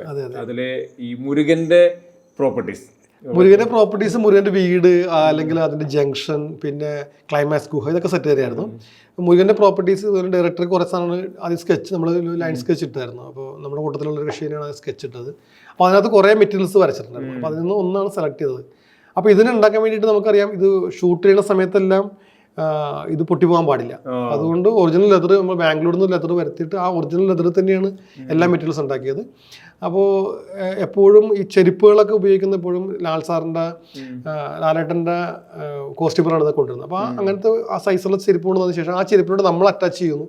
നമ്മളുടെ ആ സ്റ്റൈലും സാധനങ്ങൾ അറ്റാച്ച് ചെയ്തിട്ടാണ് സാധനം പിന്നീട് അത് ചെയ്യുന്നത്. അപ്പോൾ അങ്ങനെ ഓരോ സാധനങ്ങൾ ഇപ്പോൾ അരയിൽ ചുറ്റുന്ന വള്ളി, അത് കറങ്ങി വള്ളി എടുക്കുന്നത്, അതിനകത്ത് കത്തി, കാലിലൊരു കത്തി എന്നൊക്കെ പറഞ്ഞൊരു കുന്തം. ക്ലൈമാക്സ് ഫൈറ്റിന് ഇത്രയും ലൈവ് ആക്കുന്നത് ഇത്രയും പ്രോപ്പർട്ടീസ് ആണല്ലോ. ഇയാൾ ഒറ്റയ്ക്ക് എങ്ങനെ ഇതൊക്കെ ചെയ്യുന്നത്. അതിലെ മറ്റേ മരത്തടിയും ഫേക്ക് ആയിരിക്കില്ലേ? അതെ അതെ, അല്ല അത് നമുക്ക് അത് പുലി ഇടിക്കുന്നതല്ലേ, അത് ആക്ച്വലി ഗ്രാഫിക്സ് ആണ്. അതിന് ഫേക്ക് തന്നെയായിരുന്നു. പിന്നെ ഒരു കുരിശ് കൊണ്ട് പോകുന്ന അതെ, അതൊക്കെ ഫേക്ക് ആയിരുന്നു. അതൊക്കെ നമ്മൾ ഉണ്ടാക്കിയത് ഫൈബർ കൊണ്ട് നമ്മൾ ഉണ്ടാക്കിയിട്ട് കാണിച്ചിരുന്നത്. ഈ ബൊഗൈൻവില്ലയാണ് ഏറ്റവും പുതിയ സിനിമയായിട്ട് വന്നിട്ടുള്ളത്. ഇപ്പോൾ ബൊഗൈൻവില്ല നമ്മൾ ഡിവൈഡ് ചെയ്ത് കഴിഞ്ഞാൽ കാറ് ഒരു പ്രധാന ലൊക്കേഷനാണ്, ഇവരുടെ വീട്, പിന്നെ ഈ പറഞ്ഞ തറവാടിന്റെ 2 ടൈം പീരീഡ്. ഇത്ര ഏരിയയിലാണ് ഇതിൽ വർക്ക് ചെയ്യാനുള്ളത്. ഈ 2 ടൈം പീരീഡിൽ ഒരു വീടിനെ കാണിക്കാന്നുള്ളത് അവിടെ ശരിക്കും എങ്ങനെയാ ഒരു ഈസിനെസ് കിട്ടുന്നത്? ഇപ്പം അതായത് അത് നമ്മളുടെ കുറച്ച് എക്സ്പീരിയൻസ് കൂടി പറയാം. അതായത് പ്രേക്ഷകനെ നമ്മൾ ഒരു കാലഘട്ടത്തിലേക്ക് കൊണ്ടുപോകുക എന്ന് പറയുന്നത് ആ കാലഘട്ടത്തിൽ വെച്ചിട്ടുള്ള പ്രോപ്സിലൂടെ നമുക്ക് കൂടുതൽ നമുക്ക് ആദ്യം തന്നെ കാണിക്കാൻ പറ്റും. അപ്പോൾ നേരത്തെ പറഞ്ഞ പോലെ ഇപ്പോൾ ഒരു സ്ഥലത്തെക്കുറിച്ച് പറയുമ്പോഴത്തേക്കും ആ സ്ഥലം പ്രേക്ഷകന്റെ മനസ്സിലോട്ട് കയറണം. ഇപ്പോൾ ഉദാഹരണം പറഞ്ഞാൽ ഇപ്പോൾ ബോംബെ എന്നുള്ള സ്ഥലത്തിനെ കുറിച്ച് സിനിമ എടുത്തിട്ട് ബോംബെ എന്ന് എഴുതി കാണിച്ചിട്ട് നമ്മൾ മട്ടാഞ്ചേരി പാലമാണ് ആദ്യം കാണിക്കണമെങ്കിൽ പിന്നെ പോയിട്ട് ബോംബെയിൽ ഏത് ലൊക്കേഷൻ കാണിച്ചാലും വർക്കാവും. അതേസമയം ഫസ്റ്റ് ഷോട്ട് തന്നെ ബോംബെയിലെ നമ്മളുടെ ഗേറ്റ് ഓഫ് ഇന്ത്യ ആണ് കാണിച്ചതിന് ശേഷം പിന്നീട് മട്ടാഞ്ചേരി പാലം കാണിച്ചാലും കുഴപ്പമില്ല. അപ്പോൾ ആദ്യം കാണിക്കുന്ന സാധനം, ഉദാഹരണം ഭീഷ്മയിൽ ആദ്യം കാണിക്കുന്ന ഒരു ആദിഭാവത്തിന്റെ പോസ്റ്റർ, പിന്നെ വെട്ടുകാട്ടിലെ സാധനം എന്ന് പറഞ്ഞ പോലെ ഒരു പ്രോപ്പർട്ടീസോ അതല്ലെങ്കിൽ ലൊക്കേഷനോ മനസ്സിലോട്ട് കയറി കഴിഞ്ഞാൽ ജനങ്ങളതിനകത്തേക്ക് ആപ്റ്റായി. പിന്നീട് നമ്മൾ ഫേക്ക് കാണിച്ചാൽ അത് ഒന്നുകിൽ മറന്നു കളയും അല്ലെങ്കിൽ വിട്ട് കളയും, അതിനെ സസ്റ്റെയിൻ ചെയ്യത്തില്ല. അപ്പോൾ ഒരു വീട് ഷൂട്ട് ചെയ്യുമ്പോഴത്തേക്കും ആ വീട് നമ്മൾ ലൈവായി കാണിച്ചതിന് ശേഷം അതിൻ്റെ പ്രോപ്സ് എല്ലാം ചേഞ്ച് ചെയ്തുകൊണ്ട് അതിൻ്റെ ഫോട്ടോഗ്രാഫ്സ് ചേഞ്ച് ചെയ്യുക, അതിൻ്റെ ഫോട്ടോസ് മാറ്റുക. ഞാൻ മാത്രമല്ല ഏത് ആർട്ട് ഡയറക്ടറാണ് ചെയ്യുന്നത് അതിനകത്ത് ആ ആർട്ട് ഡയറക്ടർ വിജയിക്കുമ്പോഴാണ് സിനിമയിൽ ആ വിജയം ഉണ്ടാകുന്നത്. അപ്പോൾ കാരണം നമ്മൾ ഷൂട്ട് ചെയ്യാൻ വരുമ്പോൾ തന്നെ നമ്മുടെ കൂടെ വർക്ക് ചെയ്യുന്ന ആൾക്കാർക്കും തോന്നണം ഇത് ചേഞ്ച് ആയിട്ടുണ്ടല്ലോ എന്നുള്ളത്. വർക്ക് ചെയ്തുകൊണ്ടിരിക്കുന്ന ലൈറ്റ് ബോയ്സിന് പോലും തോന്നണം ഇതൊന്നും മാറ്റം വരുത്തിയില്ലല്ലോ എന്ന് തോന്നിക്കഴിഞ്ഞാൽ അത് തീർച്ചയായിട്ടും സിനിമയിലും ഓഡിയൻസിന് വരും. അപ്പോൾ അതുകൊണ്ട് നമ്മൾ അങ്ങനെയുള്ള സീക്വൻസ് എടുക്കുന്ന സമയത്ത് ആ പ്രോപ്സ് എല്ലാം മാറ്റി വെക്കും, അവിടുത്തെ ചെയർസ് മാറ്റും. അതല്ല ചിലപ്പോൾ ചില വീടുകളിൽ ചിലപ്പോൾ നമ്മളിപ്പോൾ ഒരു 80s കാണിച്ച വീടുകൾ മെയിൻറ്റെയിൻ ചെയ്യാൻ ആളില്ല. വേണം ആ പൂട്ടി കിടക്കുന്ന വീടാണ്, അത് ഇപ്പോഴാണ് നമ്മൾ തുറക്കുന്നെങ്കിൽ ആ വീട് അതിനെ കാണിച്ചാൽ മതി. അപ്പൊ ക്യാരക്ടറിൽ എന്താണ് ആവശ്യപ്പെടുന്നത്, ആ കഥാപശ്ചാത്തലം എന്താണ് ആവശ്യപ്പെടുന്നത്, അതിനനുസരിച്ച് മാറ്റം വരുത്തുമ്പോഴത്തേക്കും അത് പ്രേക്ഷകരിലേക്ക് കയറി വരുന്നത്. അതുകൊണ്ടാണ് നമുക്ക് ആ വീടിനെ നമ്മൾക്ക് അതിനകത്ത് ഫ്രണ്ടിന് മാറ്റം വരുത്തിയിട്ടില്ല, അതിനകത്ത് ഒന്നും. പക്ഷെ സൈഡിലുള്ളൊരു വീടുണ്ട്, അതിപ്പോ ആ വീടിനെ കുറച്ചും കൂടി ഒന്ന് ലൈവാക്കി അതൊരു വേലക്കാരൻ താമസിക്കുന്ന വീട് പോലെ ആക്കി എന്നുള്ള മാത്രമേ ഉള്ളൂ. പക്ഷെ പട്ടിക്കൂടുള്ള സ്ഥലത്ത് വേറെ അവിടെ കുറെ വൈക്കോലൊക്കെ വന്ന് കിടപ്പുണ്ട് എന്ന് പറഞ്ഞ തരത്തിലൊക്കെ ആക്കി മാറ്റിയിട്ടൊക്കെയാണ് ആ സ്ഥലം. ഒറിജിനൽ വീട് നമ്മൾ ഷൂട്ട് ചെയ്തിരിക്കുന്നത് കാഞ്ഞിരപ്പള്ളിക്കടുത്തുള്ള കാളകെട്ടി എന്നുള്ള സ്ഥലത്താണ്. അത് റബ്ബർ കാട്ടിനുള്ളിലുള്ള ഒറ്റക്കുള്ള ഒരു വീട് തന്നെയാണ്. അപ്പോൾ സിനിമയില് എന്താ പറയുക, ഇപ്പൊ ബോഗൻവില്ല എന്നുള്ള സിനിമയിൽ ഇമ്പോർട്ടൻ്റ് ആണ് ബോഗൻവില്ല. അപ്പോൾ സിനിമയുടെ ആദ്യത്തെ ഷോട്ട് കാണിക്കുന്നതും ബോഗൻവില്ലയാണ്. ഇവള് ഈ ക്യാരക്ടർ, റൂത്തിന്റെ ക്യാരക്ടർ എപ്പോഴും വന്നിരിക്കുന്ന എന്താ പറയുക ഗേറ്റിന്റെ അവിടെ വന്ന് നിൽക്കുന്നു. അപ്പൊ ഈ ലൊക്കേഷൻ തപ്പി നടക്കുമ്പോൾ ഇങ്ങനത്തെ ഗേറ്റും അതുള്ള വീടും കിട്ടാറില്ല.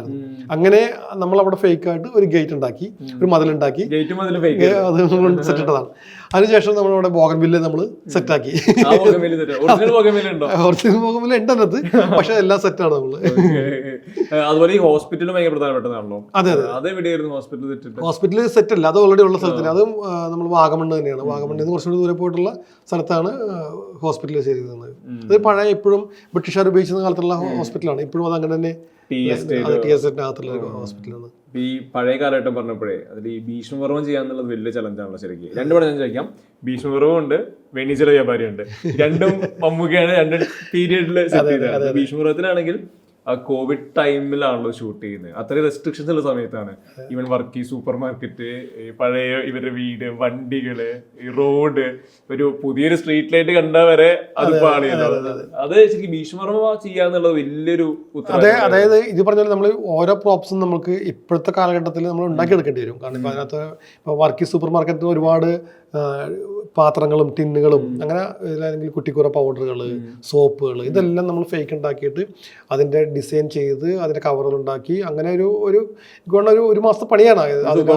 സൂപ്പർ മാർക്കറ്റിന് അത്രയും നമ്മുടെ ഫ്രെയിമിൽ വരുന്ന വസ്തുക്കളെല്ലാം റീക്രിയേറ്റ് ചെയ്യാന്നുള്ളത്. അപ്പോൾ ഷൂട്ട് ചെയ്തിരിക്കുന്നത് പനമ്പിളി നേറാണ്. ഇപ്പോഴത്തെ പനമ്പിളി നേർ എന്ന് പറഞ്ഞാൽ തിരക്കുള്ള പനമ്പിളി. ആ പനമ്പിളി നേറുള്ള ഒരു സപ്ലൈകോന്റെ ബിൽഡിംഗ് ഉണ്ട്, അതിനകത്താണ് നമ്മൾ ചൂസ് ചെയ്തിട്ട് നമ്മൾക്ക് ഷൂട്ട് ചെയ്യേണ്ട ഏരിയാസ് മാത്രം നമ്മൾ പഴയതാക്കി മാറ്റിക്കൊണ്ടായിരുന്ന സാധനം ചെയ്തിരുന്നത്. ഒപ്പം നമ്മൾ വീടുകളാണെങ്കിലും അത് കാണുന്ന അവരുടെ വർക്ക്ഷോപ്പുകൾ, ഇതൊക്കെ വർക്ക്ഷോപ്പ് ഷൂട്ട് ചെയ്തിരിക്കുന്ന ആ ഫൈറ്റ് നടക്കുന്ന വർക്ക്ഷോപ്പ് ഷൂട്ട് ചെയ്യുന്നത് ചേർത്തലാണ്. അപ്പോൾ പഴയ ബിൽഡിങ്ങുകൾ കണ്ടെത്തിയിട്ട് അതിനകത്ത് തന്നെയാണ് ഈ സാധനം ചെയ്തിരിക്കുന്നത്. അപ്പോൾ അതിന്റെ പുറകിൽ ഒരുപാട് പണിയെടുക്കേണ്ടി വരുന്നുണ്ട്. നമ്മൾ പീരീഡ് കാണിക്കണം. കാരണം 80 കാലഘട്ടം നമ്മൾ 24 ഷൂട്ട് ചെയ്യുമ്പോൾ ഉണ്ടാകുന്ന ബുദ്ധിമുട്ടുകൾ ഈ പറഞ്ഞ പോലെ ഇപ്പോഴത്തെ സാധനം ഒന്നും കാണാതിരിക്കുക എന്നുള്ളതാണ്. അല്ലെങ്കിൽ പ്രേക്ഷകൻ അപ്പൊ വട്ടം വിട്ട് അപ്പൊ കാണിക്കുമല്ലോ. അതെ അതെ അതെ, OTT വന്നു കഴിഞ്ഞാൽ പിന്നെ തീർന്നു. കന്നഡ മമ്മൂക്കയുടെ അത് കോസ്റ്റ്യൂം ഡിപ്പാർട്ട്മെന്റ് ഈ ആദ്യം തന്നെ ചോദിക്കാനുള്ളത് ഇപ്പൊ ഈ നമ്മുടെ ഇവരുടെ ലളിത ചേച്ചിയുടെയും വേണിച്ചേട്ടന്റെയും വീടുണ്ടല്ലോ, അത് പിറവത്തെ പാഴൂർ മനയാണ്. പാഴൂർ മന വെച്ചാൽ ഒരുപാട് പണ്ടത്തെ സിനിമകളൊക്കെ ലാലേട്ടൻ്റെ പടമൊക്കെ ചെയ്തിട്ടുള്ള സിനിമയാണ്. വീട്ടച്ചെന്നൊക്കെ വരുന്ന പേരൊക്കെയുള്ള സിനിമ ചെയ്തിട്ടുള്ള സ്ഥലമാണ്. അപ്പം ആ മനയാണ്. പക്ഷെ അതിനുശേഷം പിന്നെ കൊടുത്തിട്ടില്ല. കുറേ വർഷങ്ങളായിട്ട് വീട് കൊടുക്കാറുണ്ടായില്ല. പക്ഷേ അത് അമലിന്റെ ഒരു ഫ്രണ്ടിന്റെ കണക്ഷനുള്ള വീടായിരുന്നു. ആ വീടിന് ഡാർക്ക് മൂഡ്. ആ വീട്ടിൽ ഇപ്പോഴും ലൈവായിട്ട് ആളുകളെല്ലാം താമസിക്കുന്നു. നല്ല ഇപ്പോഴും ഒരു എന്താ ഭയങ്കര ആദ്യത്തെയുള്ള വീട് മന തന്നെയാണ് ഇപ്പോഴും. ഈവൻ അവിടെ നമ്മൾ ചെല്ലുമ്പോഴത്തേക്കും നമ്മൾ വെയിറ്ററിനെ ഉപയോഗിക്കാൻ പാടുള്ളൂ, അങ്ങനെയൊക്കെ ഉണ്ട്. പക്ഷെ അവിടെ നമ്മൾ എക്സ്ട്രാ നമ്മൾ ഒരു ഇവരുടെ മരിച്ചവരുടെ ഇതൊക്കെ ഉണ്ടാക്കി മണ്ഡപമൊക്കെ ഉണ്ടാക്കിയതിന് ശേഷം പിന്നെ നമ്മൾ കയറി ചെന്നത് അകത്തുള്ള ഫോട്ടോസൊക്കെ മാറ്റി നമ്മൾ നമ്മുടെ ആയിട്ടുള്ള ആളുകളുടെ ഫോട്ടോസൊക്കെ വെച്ചു. പിന്നെ ആ ഒരു നിഗൂഢത ഫീൽ ചെയ്യുന്നത് തീർച്ചയായിട്ടും കുറേയൊക്കെ അതിന്റെ ബാക്ക്ഡ്രോപ്പ് മ്യൂസിക്കും ബാക്കിയുള്ള ക്യാരക്ടറിലൊക്കെ വിഷ്വലി നമ്മളങ്ങനെ കൊണ്ടുപോകും. ഈ മരണവും കല്യാണവും സെറ്റ് ചെയ്യാന്നുള്ളത് അത് ശരിക്കും വലിയ ലാർജ് ഇവന്റ് ആണല്ലോ. അതെങ്ങനെയാണ് ശരിക്കും? അല്ല, അതായത് നമുക്ക് അത് നമ്മൾ കാണുന്ന ഇപ്പൊ മലയാളികൾക്ക് അറിയാം ഒരു മരിച്ച വീട്ടിൽ എന്തായിരിക്കും എന്നുള്ളത് മലയാളികളെ കുറിച്ച് അറിയാവുന്നതാണ്. അതുപോലെ കല്യാണ വീട് എന്തായിരിക്കും. അപ്പോൾ ഈ മരിച്ച വീട്ടിലിടുന്ന പന്തലും കല്യാണ വീട്ടിലുള്ള പന്തലും ഒരാൾക്കാർ ഇട്ടാൽ പോലും രണ്ട് ടേസ്റ്റ് ഉണ്ടാവും അല്ലേ. അപ്പോൾ അങ്ങനെ നമ്മൾ ഓരോ കാര്യത്തിനകത്തും നമ്മളങ്ങനെ മാറ്റം വരുത്തുകയാണെങ്കിൽ, ആ ശ്രദ്ധ പരിപ്പിക്കുകയാണെങ്കിൽ തീർച്ചയായിട്ടും കാണുന്ന പ്രേക്ഷകന് ആ ഫീൽഡിലേക്ക് കൊണ്ടുവരാൻ പറ്റും. ഇപ്പോൾ ഒരു മരണവീട് ഷൂട്ട് ചെയ്യുമ്പോഴത്തേക്കും അതിനകത്ത് ഇരിക്കുന്ന വെള്ള വീടൊപ്പം ഉണ്ടാകുന്ന ഒരു ബ്ലാക്ക് ബോർഡർ, ആ ഒറ്റ ബ്ലാക്ക് ബോർഡർ മതി നമ്മൾ അവിടത്തേക്ക് ആ ഒരു മരണവീടായിട്ട് കൊണ്ടുവരാൻ വേണ്ടിയിട്ട്. കല്യാണ വീടാകുമ്പോൾ നേരെ മാറി അവിടെ ഇടുന്ന മെറ്റീരിയൽസ് ഉപയോഗിക്കുന്നതിൻ്റെ ആ ഒരു മാറ്റം വരുത്തിക്കുമ്പോഴത്തേക്കും അതിനകത്ത് ഒരു സാധനം മാറും. അപ്പം അങ്ങനെ നമ്മൾ പ്രേക്ഷകൻ ഇതെല്ലാം കണ്ടിട്ടുള്ള ആൾക്കാരാണ് പ്രേക്ഷകൻ കണ്ടിട്ടുള്ള വസ്തുക്കളെ കൊടുക്കാൻ സാധിച്ചു കഴിയുമ്പോഴത്തേക്കാണ് നമ്മൾ വിജയിക്കുന്നത്. ഈ വെനീസ് ബേ നേരത്തെ പറഞ്ഞപ്പോഴേ അത് ഈ ആലപ്പുഴ കയർ ഫാക്ടറികള്, വള്ളം, ബോട്ട്, പുതിയ ആദ്യത്തെ കെട്ടുവെള്ളം, കെട്ടുവെള്ളം, ഇപ്പൊ കോസ്റ്റ്യൂമിന്റെ നോക്കാൻ അതിന്റെ കളറും ഇതൊക്കെ ആയിട്ട് മാച്ച് ചെയ്ത് പോവാ. മറ്റേ പഴയ ടേപ്പ് റെക്കോർഡർ, അവർ പെർഫ്യൂം, കുറെ സാധനങ്ങൾ വരുന്നുണ്ട്. അത് ഇതുപോലെ അന്ന് എനിക്കൊന്ന് ഇതുപോലെ 10-15 വർഷം മുമ്പാണ് നമ്മൾ ഷൂട്ട് ചെയ്യുന്നത്. അന്ന് കുറേ കൂടി നമുക്ക് ബുദ്ധിമുട്ടായിരുന്നു. ഇപ്പൊ പിന്നെ നമുക്ക് ഒരുപാട് സിസ്റ്റംസ് നമുക്കുണ്ട്, റെഫറൻസ് എടുക്കാനൊക്കെ ഉണ്ട്.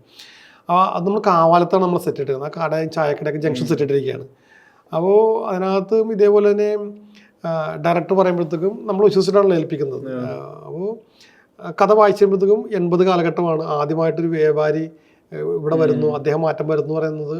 അപ്പോൾ ലൊക്കേഷൻ കണ്ടെടുത്ത് നടത്തുന്ന കൂടുതലും ചാലഞ്ചസുകൾ. ആ ലൊക്കേഷനുകൾ കാണുമ്പോൾ ആലപ്പുഴക്ക് ഒരു ഗുണം എന്ന് വെച്ചാൽ ഇപ്പോഴും വലിയ മാറ്റങ്ങളൊന്നും വന്നിട്ടില്ല. ആലപ്പുഴ ഗുണം അതാ.